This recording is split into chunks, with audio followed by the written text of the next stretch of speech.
वाह, जितनी तारीफ की जाए उतनी तारीफ होंगी कम ऐसे दलित नेताओं के लिए। पहले तो बोलते हैं कि दलित नेता बनने के बाद, विधायक बनने के बाद, मंत्री बनने के बाद, मुख्यमंत्री बनने के बाद, राष्ट्रपति बनने के बाद, उप प्रधानमंत्री बनने के बाद क्या दलितों की समस्याओं का समाधान हुआ? नहीं हुआ। और दोस्तों, उसी के बाद जब दिल्ली में एमसीडी चुनावों की बारी आती है तो खुद स्टार प्रचारक बन जाते हैं। विधायकी की कुर्सी संभालने के लिए विधायक से इस्तीफा नहीं देते हैं, मंत्री पद से इस्तीफा देना पड़ा, जबरदस्ती देना पड़ा इनको मंत्री पद से इस्तीफा। आपको मैं बता रहा हूं राजपाल गौतम की एक बार फिर से उसी बड़ी खबर के बारे में जो एक बार फिर से इस चुनाव में मुद्दा बन चुकी है दोस्तों।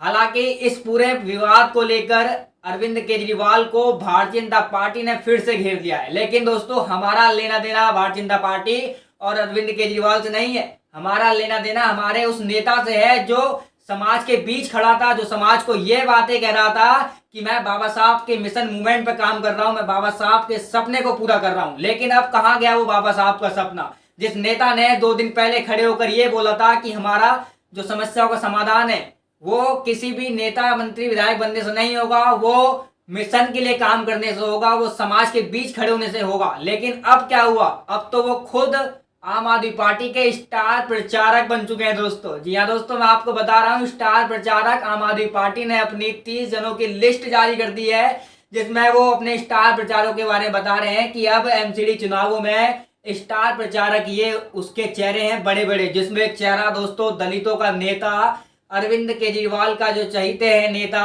उनका भी है। यानी कि मैं बात कर रहा हूँ राजपाल गौतम की, जिन्होंने अपने मंत्री पद से इस्तीफा दिया था पिछले कुछ दिनों पहले।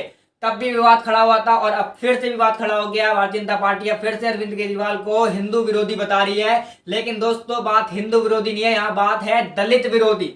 जो नेता दलितों के साथ खड़े होकर बातें करता है कि मैं समाज के लिए काम कर रहा हूं, लेकिन अब क्या हुआ? जो अरविंद केजरीवाल बाबा साहब के नाम से राजनीति करता है, जिस अरविंद केजरीवाल ने बाबा साहब के बारे में बड़ी बड़ी बातें कही कि मैं बाबा साहब के लिए ये करूंगा, बाबा साहब के लिए वो करूंगा, लेकिन जो अरविंद केजरीवाल चुनावों के वक्त ये कह देता है कि नोटों पर लक्ष्मी गणेश की फोटो चाहिए, केंद्र सरकार से अपील करता है देश की जनता की तरफ से, उस अरविंद केजरीवाल के साथ खड़े होकर आम आदमी पार्टी को जिताने के लिए हमारे नेता खड़े हैं और बात करते हैं वो बाबा साहब के सपने की, वो बात करते हैं बाबा साहब के मिशन मूवमेंट की, और उसी तरह वो अरविंद केजरीवाल के पीछे पीछे चल रहे हैं। लेकिन हमारा समाज दोस्तों इतना भोला है कि किसी भी बातों में आकर वो फंस जाता है और फिर उसके पीछे पीछे अपनी डोर बांध लेता है। अब दोस्तों जिस तरीके से आम आदमी पार्टी ने विधायकी के इलेक्शन जो हुए थे दिल्ली के अंदर, विधानसभा इलेक्शनों में अपनी पकड़ बनाई थी दलितों के वोट से, बाबा साहब का नाम लेकर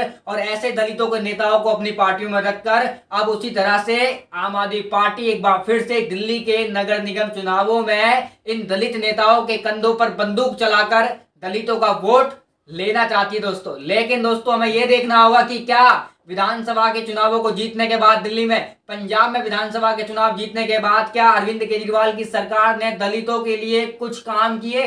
बाबा साहब के सपने को पूरा किया अरविंद केजरीवाल ने? बाबा साहब के बारे में सरकारी स्कूलों में पढ़ा अरविंद केजरीवाल ने? दलितों के लिए क्या कुछ अरविंद केजरीवाल ने किया? आरक्षण को खत्म करने की जो बात करता है वो बाबा साहब की बात कहां से करेगा? आरक्षण को जो खत्म करने के लिए संगठन चलाते थे पहले, वो बाबा साहब की बात कहां से करेगा? जो अरविंद केजरीवाल आरएसएस की विचारधाराओं पर चलता है वो बाबा साहब की बात कहां से करेगा? लेकिन हमारे समाज के लोगों को यही बात समझ नहीं आती है। वो राजपाल जैसे तमाम ऐसे नेता हैं जिनके पीछे पीछे अपनी डोर बांध लेते हैं और ऐसी पार्टियों को सत्ता में ले आते हैं। बाबा साहब ने हमें वोट का अधिकार इसलिए दिया था ताकि हम एक ऐसे नेता को चुनकर सदन में भेजें जो हमारा प्रतिनिधित्व कर सके, हमारे हक अधिकारों के लिए लड़ सके संसद में। लेकिन नहीं, विधानसभा हो या संसद हो, कुछ भी हो, वहां पर हम ऐसे नेताओं को भेज देते हैं जो सिर्फ अपना स्वार्थ देखते हैं, अपनी पार्टी का स्वार्थ देखते हैं और बड़े बड़े पदों पर बैठ जाकर खाली किसी के लिए कुछ नहीं करते, वो खाली अपने स्वार्थ के लिए काम करते हैं। लेकिन हम जैसे छोटे लोग, जो दलित लोग हैं, दलित समाज है, पिछड़ा वर्ग है, जो उन किसी के लिए ऐसे नेताओं ने कुछ काम नहीं किया है। राजपाल गौतम कितने सालों से जो है मंत्री पद पर बैठे थे, लेकिन कोई भी इनको अच्छे से नहीं जानता था कि राजपाल गौतम आखिर है कौन। लेकिन जब से राजपाल गौतम 22 प्रतिज्ञाओं के विवाद में खड़े हुए हैं, तब से इनको तमाम लोगों ने जानना शुरू किया है। लेकिन ये बात समझना बहुत जरूरी है कि जिस 30 की लिस्ट में राजपाल गौतम को शामिल किया गया है, वो राजपाल गौतम आम आदमी पार्टी के लिए आखिर प्रचारक बन कैसे गए? जो बात करते हैं समाज के लिए, वो आम आदमी पार्टी के लाला बनियाओं की पार्टी को प्रचारक बनेंगे, उन पार्टियों के लिए वो प्रचार करेंगे। ये बहुत बड़ा मुद्दा है दोस्तों। ये सिर्फ केजरीवाल के लिए ही बड़ा मुद्दा नहीं बना है। ये जो भारतीय जनता पार्टी ने इस मुद्दे को फिर से उखाड़ दिया है कि अरविंद केजरीवाल हिंदू विरोधी है।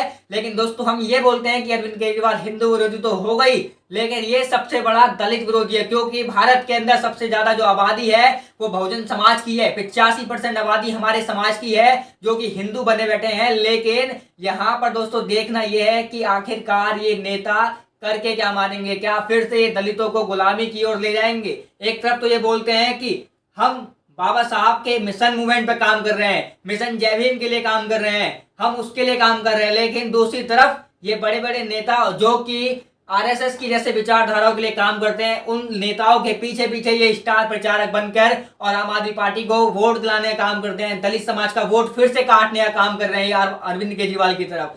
समझना तो यही पड़ेगा हमें कि आखिरकार देश के अंदर ऐसे नेताओं को कब उनका चेहरा, उनकी सच्चाई हम लोग जानेंगे। एक बार फिर से राज्यपाल गौतम ने साबित कर दिया है कि वो आम आदमी पार्टी में थे, हैं और हमेशा रहेंगे जब तक वो है।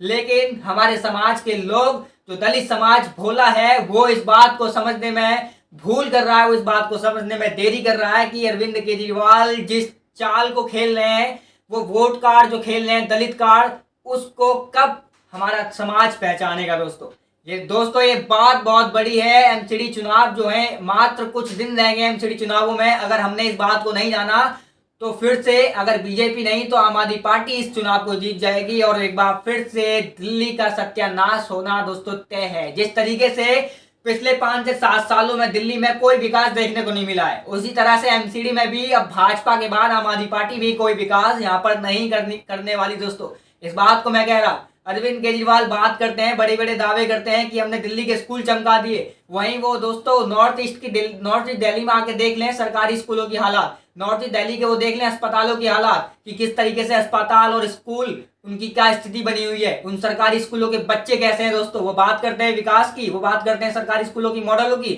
वो दिखाते हैं दोस्तों सेंट्रल दिल्ली के स्कूल, लेकिन नॉर्थ ईस्ट दिल्ली के स्कूल कौन दिखाएगा? नॉर्थ ईस्ट दिल्ली के सरकारी अस्पताल कौन दिखाएगा? इस बात को समझना बहुत जरूरी है कि जिस अरविंद केजरीवाल ने विधानसभा के इलेक्शन को जीतकर विदेशों में डंका पीटते हैं विकास का, सेंट्रल दिल्ली के स्कूल दिखा देते हैं वो, लेकिन वहीं जब नॉर्थ ईस्ट दिल्ली की बात आती है तो वहां अस्पताल टूटे पड़े हैं, स्कूल ऐसे पड़े हैं जिसके बच्चे अभी भी उन्हीं स्थिति में है जिस स्थिति में वो 7 से 8 साल पहले थे। आज भी बच्चों की वही स्थिति बनी हुई है, बच्चे पढ़ने में बिल्कुल कामयाब नहीं होते हैं। दोस्तों स्कूलों की हालात जो है एकदम बदतर हो चुकी है, जो बच्चे पढ़ते थे उन बच्चों को भी अब जो है अच्छी शिक्षा नहीं मिलती है नॉर्थ ईस्ट दिल्ली के स्कूलों में। लेकिन बात करते हैं सेंट्रल दिल्ली की, बात करते हैं दलितों के वोट की बात आती है तब ये दलित नेताओं को आगे कर देते हैं। और ऐसे दलित नेता जो काशीराम साहब ने चमचा युग लिखी थी, वो चमचा युग ऐसे दलित नेताओं पर दोस्तों का उसमें होती है कि किस तरीके से दलित नेता अपने समाज का वोट ऐसी पार्टी को दिलवा देते हैं जो पार्टी दलितों का आखिर उद्धार करती ही नहीं है।